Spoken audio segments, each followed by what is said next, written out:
ചെറുതല്ല എന്തുവാടാ എന്തിനും പറഞ്ഞായിരുന്നോ? അത് പിച്ചാത്തിയായി വെക്കുമ്പോ അല്ലാത്തപ്പോ ഞാൻ വാനില്ല ചെറിയ മനസ്സിനുള്ളൂ. ഇപ്പൊ എങ്ങനെ പോകും പൈസ?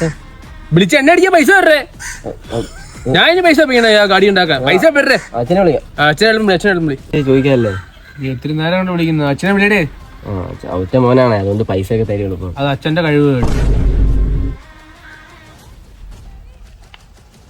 ആ ഹലോ അച്ഛാ. അച്ഛാ ഞാനാ ഞാനാട്ടോ. അച്ഛൻ ഞാനാണ് ഞാൻ. അനീഷ്. ആ അച്ഛാ വണ്ടിയുടെ എണ്ണ കയറുന്ന കേട്ടോ. അപ്പം ഒരു 50 രൂപ ഇങ്ങോട്ട് ഇട്ട് തരണം കേട്ടോ. ആ ശരി അച്ഛാ. പേര് പറഞ്ഞില്ലേ മനസ്സിലാവത്തോളൂ. മോനാന്ന്